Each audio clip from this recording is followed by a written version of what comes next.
Dios les bendiga. Qué buena hora esta para meditar en la santa y bendita palabra de Dios. Y quiero orar antes de leer un pasaje de la Santa y Sagradas Escrituras. Permítanme orar. Oremos. Padre, gracias por tu presencia en este lugar.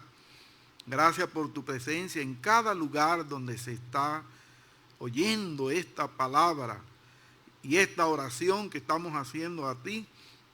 Y también las palabras que hemos de expresar que están en tu libro santo, tu santa y bendita palabra, Señor. Lo cual te rogamos que sea tu Espíritu Santo quien nos guíe a meditar en ella, porque necesitamos ser bendecidos por ti. Yo necesito tu bendición a través de tu palabra. Y los que han de oír también necesitan tu bendición, Señor, para cualquier circunstancia en que ellos se encuentren, que tú le hables a su vida por medio de tu palabra. Bendícenos, oh Dios, en esta hora. Gracias por tu gran misericordia y fidelidad para con cada uno de nosotros. En el nombre de Cristo Jesús. Amén y amén. Bien, leo un verso conocido por muchos de las Sagradas Escrituras, que está en Hebreos capítulo 9, versículo 27. Dice así la santa palabra de Dios.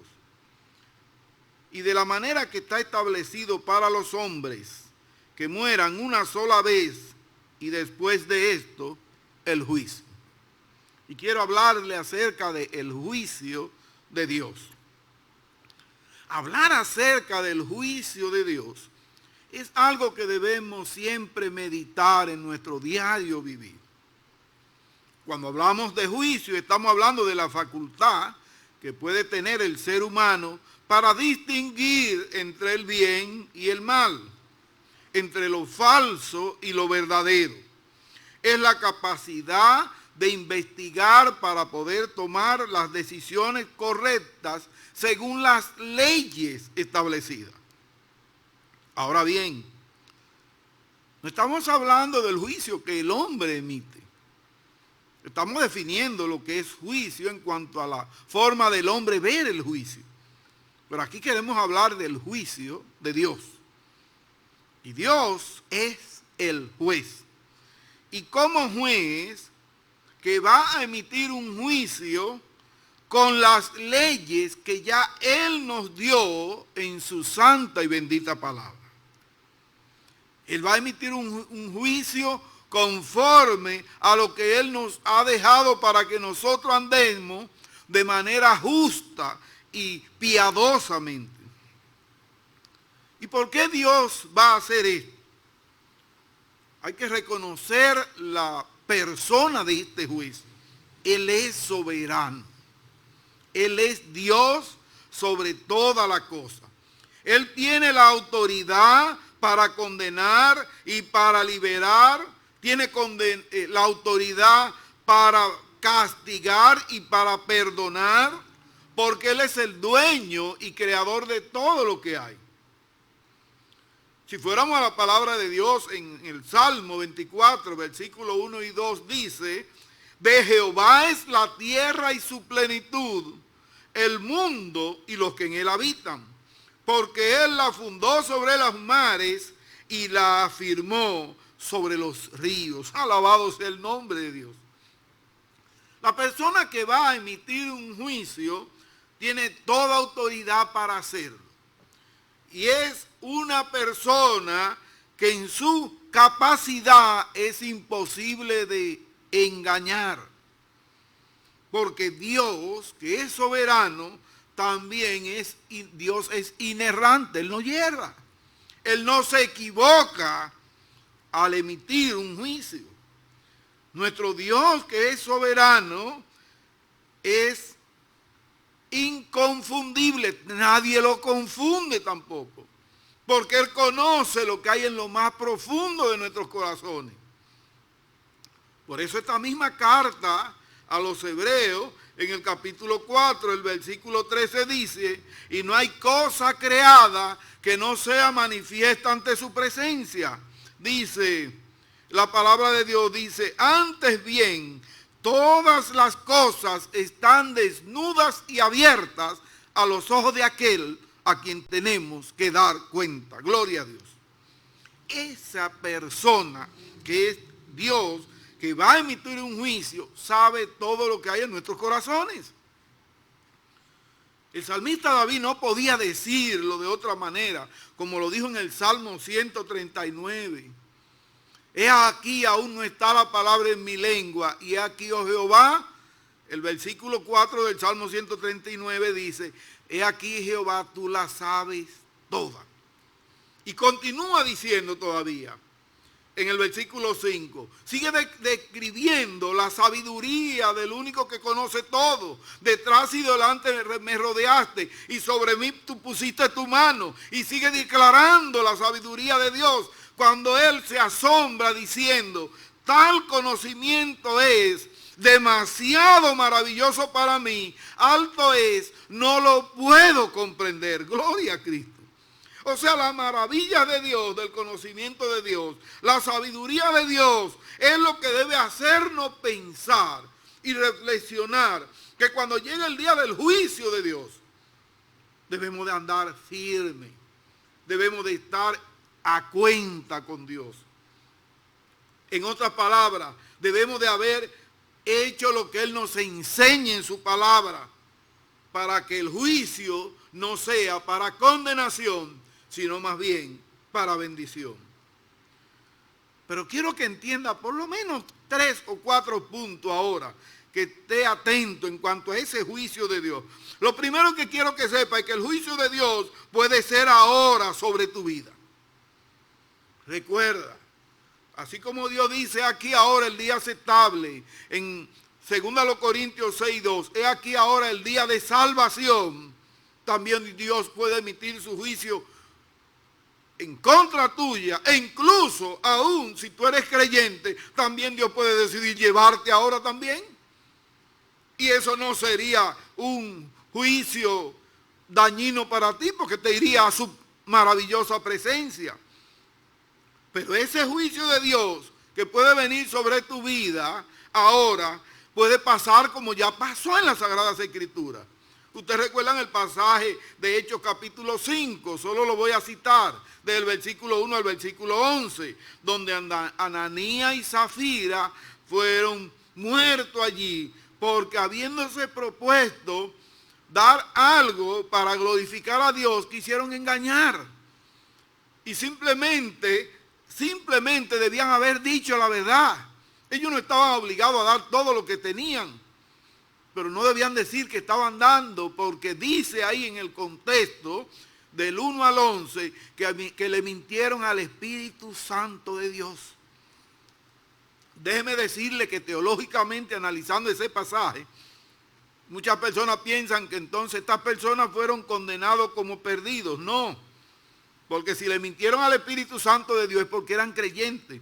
Lo que su vida le pasó fue, como pasó también en un juicio que Dios emitió, luego que el apóstol Pablo cita en 1 Corintios 11. Ese pasaje, si quiero que lo leamos. 1 Corintios 11, versículo 30 hasta el 32. Donde también Dios emite su juicio allí, dice, por lo cual hay muchos enfermos y debilitados entre vosotros, y muchos duermen. Y sigue diciendo, si pues nos examinásemos a nosotros mismos, no seríamos juzgados. Observe ahora el 32. Mas siendo juzgados, somos castigados por el Señor, para que no seamos condenados con el mundo. O sea, eran creyentes, estos de Corintios también. ¿Qué estaban haciendo los de Corintios? Estaban usando el tiempo del pan y la copa, el tiempo de la Santa Cena, de recordar el sacrificio de Cristo, y no le estaban dando la importancia que tenían. Y Pablo dijo, hay muchos entre ustedes enfermos por esto, y ya hay otros que han muerto por eso. Puede ver que el juicio de Dios, primer punto que quiero que usted recuerde, que el juicio de Dios a tu vida puede ser ahora. Si es a creyente, Dios puede hacer lo mismo que hizo en Corintios, o hizo con Ananías y Zafira, o enfermarte, o puede llevarte. No estoy diciendo que Dios siempre hace eso, hago una aclaración, porque Dios es soberano. Pero al decir que es soberano, lo que te estoy diciendo es que puede repetir lo que ya ha hecho. Ya nos ha dejado ejemplo. Así que ten presente que el juicio de Dios puede ser a los creyentes. Ahora, ¿tú sabes lo difícil que es esto?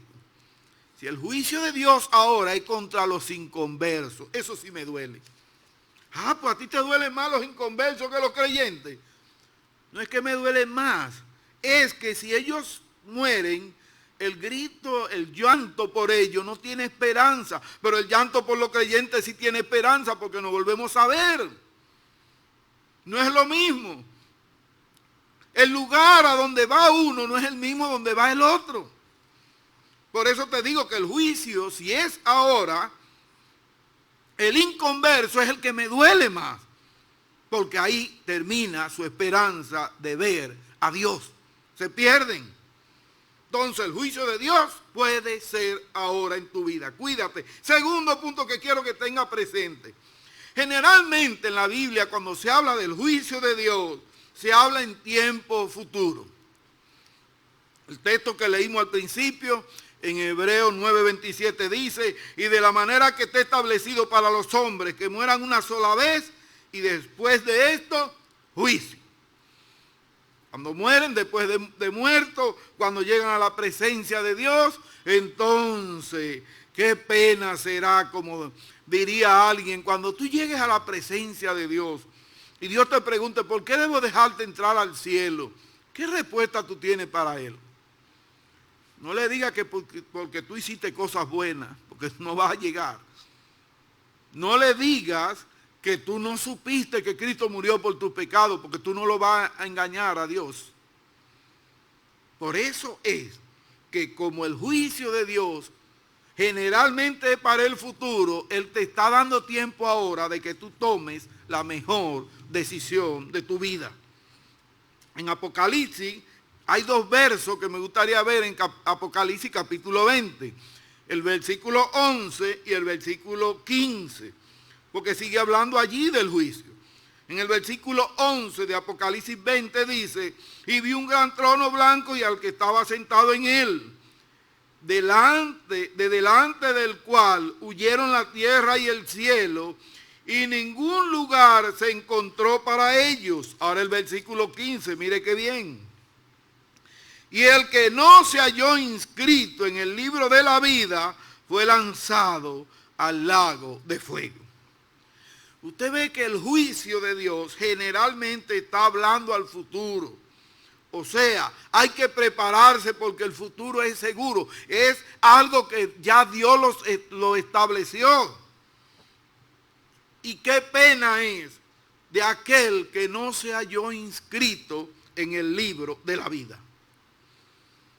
Es penoso. ¿Por qué? Porque ahí se está hablando del juicio final. Y el que no se halló inscrito en el libro de la vida fue que lanzado al lago de fuego. Dios tenga misericordia de aquel que está oyendo acerca del juicio de Dios y no toma una decisión. Usted debe tomar una decisión en cuanto a su vida.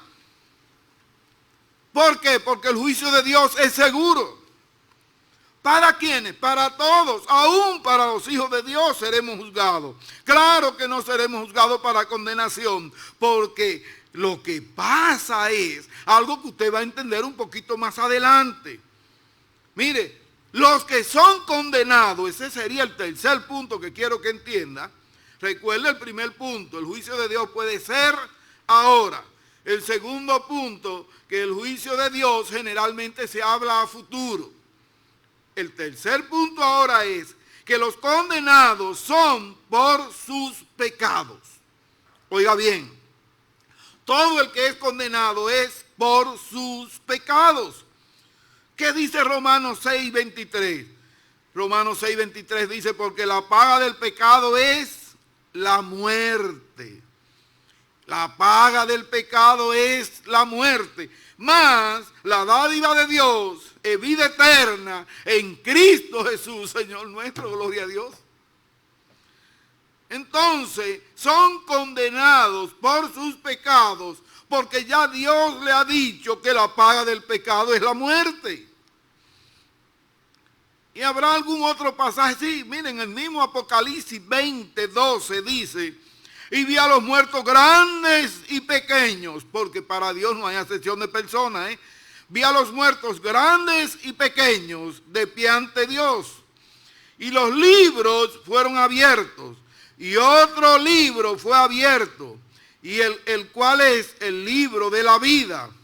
Y fueron juzgados los muertos por las cosas que estaban escritas en los libros según sus obras. Los condenados son por sus pecados. ¿Por qué? Porque viven una vida a su manera. Para algunos suena una canción bonita que dice así, que yo vivo a mi manera. Tú vives a tu manera. Pues está bien, tú eres libre de vivir a tu manera. Pero yo te aconsejo mejor que viva a la manera de Dios. Porque la manera de Dios es más agradable y es eterna. Alabado sea su nombre. Entonces, los condenados son condenados por sus pecados, porque la paga del pecado es muerte, y porque serán juzgados los muertos según todo lo que están escritos en ese libro, de las cosas que han hecho. Y usted dirá, por todo lo que han hecho, sí, porque en lo que han hecho, no han hecho lo que debían hacer. ¿Y qué era lo que debían hacer? Aceptar a Cristo como Señor y Salvador. Eso es lo que dice el mismo Jesús en ese pasaje tan bonito. Usted se recuerda a San Juan 3:16, pero yo mejor me gustaría que usted lea Juan 3:17 y 18. Porque es que debe entender que los condenados serán condenados por sus pecados. Juan 3:17 y 18, dice el 17, porque no envió Dios a su Hijo al mundo para condenar al mundo. ¿Para qué lo envió Dios? Para que el mundo sea salvo por él. Gloria a Cristo. Ahora mire el 18.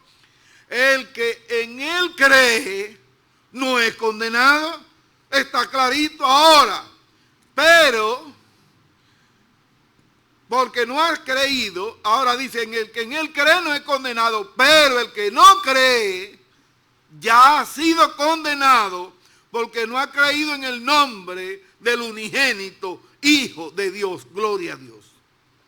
Usted ve por qué en ese tercer punto le decimos que los condenados son por sus pecados. Porque han rechazado a Cristo. Entonces por eso serán llevados a ese lugar de tormento. Y mire, y usted no se puede imaginar ni yo lo que es esto. Pero cuando uno ha conocido personas que han estado presos por mucho tiempo, y uno ha conversado con ellos, de hecho uno ha conocido a una persona que le han entregado su vida a Cristo allí, cuando ellos comienzan a describir las cosas que pasan en las cárceles, son cosas inhumanas.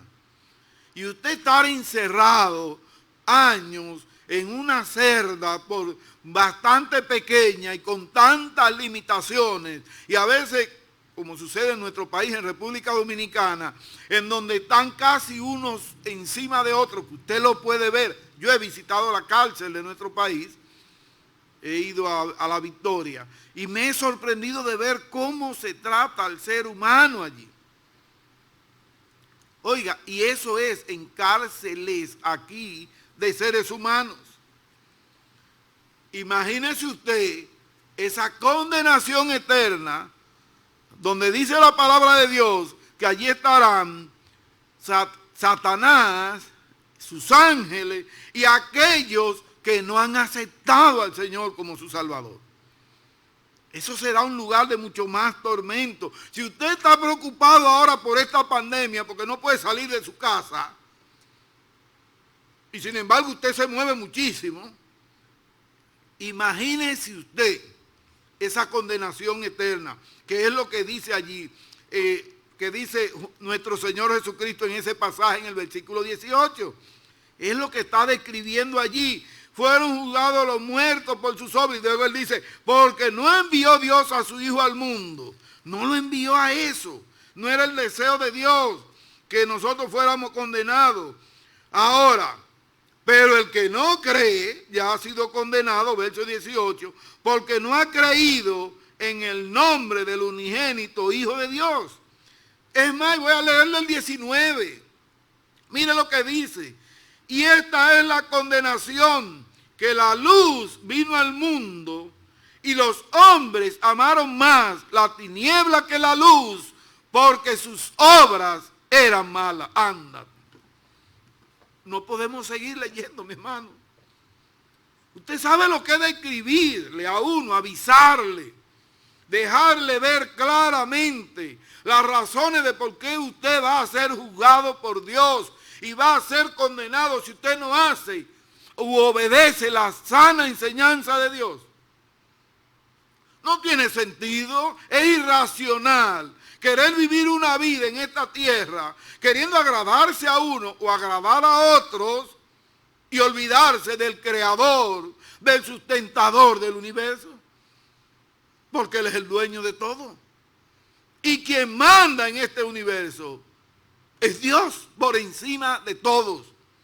Por eso es que aquí decimos muchas veces, y lo voy a repetir ahora, es que la carta magna del cristiano es la palabra de Dios. Respetamos nuestra carta magna en cada país, los cristianos la respetamos, pero le decimos a quienes nos gobiernan que recuerden que por encima de esa carta magna está esta, que es la palabra de Dios. Y que si le obedecemos es porque esta misma carta nos dice que le obedezcamos, pero que no nos pongan a prueba en cuanto a lo que Dios dice y lo que ellos dicen, porque saben cuál será nuestra santa decisión. Bendito sea el nombre de Dios.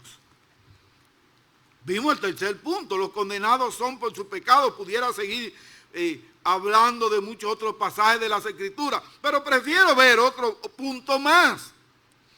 Los que van al cielo, oiga bien, el otro punto es que los que van al cielo, los perdonados, no van por sus propias buenas obras. Mira usted, pero yo no entiendo esto. ¿Y cómo es? Porque aquellos son condenados por lo malo que hicieron. Pero entonces estos no son salvos por sus buenas obras. No somos salvos por nuestras buenas obras. Eso es lo que enseña la palabra de Dios. ¿Usted sabe por qué somos salvos? Efesios 2, 8 y 9 lo dice. Es por gracia, porque por gracia sois salvos por medio de la fe. Y esto no es de vosotros, pues es don de Dios. No por obras para que nadie se gloríe. Gloria a Dios. Somos salvos por gracia, por nuestra fe en el Señor Jesucristo. Cuando llegue el momento del juicio, ¿cómo nos va a declarar Dios a nosotros? No, ustedes son salvos. Ustedes no tienen ningún problema. El juez soberano dice que somos salvos, pero que recordemos que no es por nuestras buenas obras. Es por la buena obra de Cristo cuando dio su sangre, derramó su sangre en la cruz del Calvario para perdonar nuestros pecados, y al tercer día resucitó y está en la presencia de Dios defendiendo, intercediendo por nosotros. Bendito sea el nombre de Él. Entienda esto: los que van al cielo, los que son perdonados, no son salvos por sus propias buenas obras. También la palabra de Dios enseña esto en Tito capítulo 3 versículo 5. El apóstol Pablo en esta epístola pastoral dice en el Tito 3 versículo 5, nos salvó no por obra de justicia que nosotros hubiéramos hecho, sino por su misericordia. Mire cómo sigue diciendo el texto. Sino por su misericordia, por el lavamiento de la regeneración y por la renovación en el Espíritu Santo. Gloria a Dios. La tercera persona de la Trinidad, el Espíritu Santo de Dios, viene y obra en nuestras vidas y nos limpia de todo pecado, porque ya la fe en Cristo, a través de la sangre de Cristo que nos limpió, ahora el Espíritu Santo puede entrar a nuestras vidas y sellarnos para Dios como un sello real del Dios soberano, del Rey de Reyes, y ahora somos de Él. Y por eso dice, nos salvó no por obra de justicia que nosotros hubiéramos hecho, sino por su misericordia.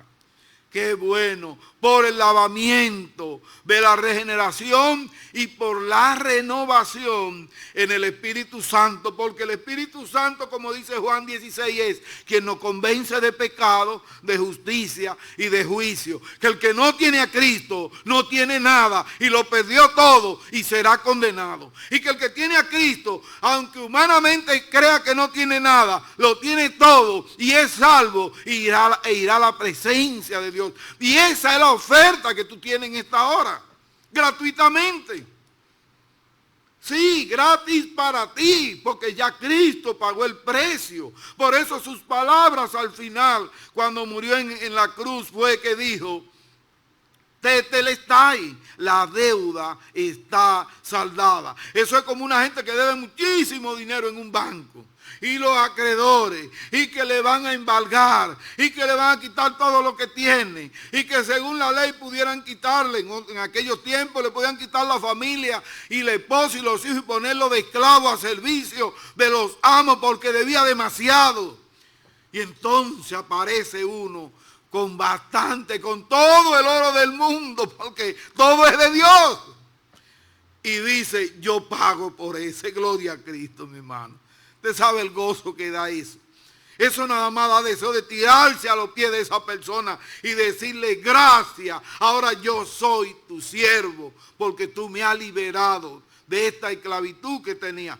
Por eso, mi hermano, somos salvos, no por obra de justicia nuestra, sino por el sacrificio de Cristo. Y por eso Pablo en Romanos capítulo 8, versículo 1, escribe esta palabra tan maravillosa, y pudieran ser la final en este momento ahora aquí. ¿Usted sabe lo que escribe Pablo allí? Ahora pues, ninguna condenación hay para los que están en Cristo Jesús, los que no andan conforme a la carne, sino conforme al Espíritu. Gloria a Dios, mi hermano. Qué palabra más maravillosa. No hay condenación para los que están en Cristo Jesús. Son los que van al cielo, los que son perdonados. Y no es por lo que ellos han hecho, no es por sus buenas obras, es porque están, oiga la pregunta, ahora pues ninguna condenación hay. ¿Para quiénes? Para los que están en Cristo Jesús. ¿Y quiénes están en Cristo Jesús? Pero yo quiero estar en Cristo Jesús. Pues tú puedes estar ahora mismo en Cristo Jesús, donde quiera que tú estés oyendo esto. Óyeme bien, no hay lugar en el universo, ni nadie en el universo que tenga potestad de impedirte a ti que tú en este momento sea uno de esos que dice Romanos 8:1 allí, que ninguna condenación hay para ti, porque tú estás en Cristo Jesús. Solo tienes que decirle al Señor Jesús: entra a mi vida, perdona mis pecados, yo te acepto como mi Señor y Salvador. Y ese milagro inentendible para los inconversos, y quizá para ti en este momento, pasará a ser una bendición en los cielos. Y dice que los ángeles se gozan por un pecador que se arrepiente. Alabado sea Dios. Hay fiesta en los cielos por tú dar ese paso de fe. Y qué bueno es tú saber que yo no te estoy diciendo esto, no, que te lo está diciendo la palabra de Dios. Abre tu Biblia ahí. En Romanos 8:1 dice: ahora pues, ninguna condenación hay. ¿Para quiénes? Para los que están en Cristo Jesús. Miren, en la Biblia pasó algo en la vida de una señora, que esa señora vivía, aunque tenía a su esposo, era una señora que cometía muchos pecados. Y con eso te termino con esta historia. Esa señora parece que era muy fácil estar con ella cuando su esposo no estaba ahí. Y dice la palabra de Dios que esta señora la encontraron en el acto mismo del adulterio. Y la sorprendieron. Cuando la vieron, cometieron el error de llevarla a ella, pero no llevaron con el que ella estaba. Porque la intención ni siquiera era condenarla a ella, sino a Jesús. Y la llevaron a los pies de Jesús. Y comenzaron a preguntarle a él que qué hacía con esta señora, que si la mataban. Porque si la mataban, y él decía que la mataran porque ella había adulterado, entonces decía, pues tú estás contra la ley de los romanos porque ustedes no tienen autoridad para matar a nadie. Pero si decía que no la mataran, pues entonces tú estás en contra de la ley de Moisés, porque la ley de Moisés decía que sí podían matar a esta señora. Entonces, ellos no saben con quién se estaban metiendo, con nuestro Señor Jesucristo. Entonces Jesús les señaló, y ahí es donde aquellas palabras tomaron renombre en todas partes del mundo, que le dijo, el que de ustedes esté sin pecado, sea el primero en arrojar la piedra. Y usted sabe qué pasó. Todo lo que estaban a su alrededor, eso está en Juan capítulo 8, por si usted está muy curioso por verlo. Todo lo que estaban a su alrededor, cuando Jesús los señaló, comenzaron a ver sus culpas que tenían en su corazón. Y dice la palabra de Dios que comenzaron a irse uno a uno. Ahí estaban los fariseos, me lo imagino, con la cara larga. Y también los escribas y todos los que estaban allí mirando a ver lo que iba a suceder. Cuando Jesús vuelve a levantar la cabeza porque escribía en tierra con los dedos, dice la palabra de Dios, ve a la mujer y le pregunta, ¿dónde están los que te acusaban? ¿Se han ido todos? Sí. Dice, ¿y alguno te condena? Dice la mujer, no, ninguno me ha condenado. Dice, yo tampoco te condeno. Vete y no peques más. Gloria a Dios, mi hermano. Ese Jesús es que estamos predicando aquí. Ese Jesús que en el último momento de tu vida te da una oportunidad y tú no sabes si este es el último momento de tu vida. Te está dando una oportunidad para que tú le entregues tu vida a Él. No le importa la magnitud del pecado. Esta señora la encontraron en adulterio y en adulterio ella reconoció. En adulterio Jesús la perdonó y le dijo, vete y no peques más. Acepta a Cristo. Acepta a Cristo donde quiera que tú estés. Ponte de rodillas. Olvídate de tus problemas. No importa la magnitud del problema que tú tienes. Recuerda que el dueño, el juez, es el creador del universo. Y ese juez soberano que está sentado en su trono ahora te está viendo. Y si tú te pones de rodillas y le pides perdón, al perdón de Él nadie se puede meter con el perdón de Dios. ¿Acaso hay alguien que pueda juzgar a Dios? Y Él te va a perdonar si tú pides perdón y aceptas a Cristo como tu Señor y Salvador. Que Dios te bendiga, que Dios fortalezca a los creyentes para recordarnos que sí habrá un juicio de Dios. Que ese juicio de Dios nos motiva a todos a andar cada día más en obediencia para su gloria. Oremos. Padre, gracias, Señor. Gracias porque nos deja ver con claridad que ese juicio tuyo, Señor, será para todas las personas. Que ese juicio tuyo, Señor, puede ser ahora. Aunque generalmente tú hablas del futuro, pero también lo puede hacer ahora. Que ese juicio tuyo va a condenar a aquellos pecadores por sus pecados.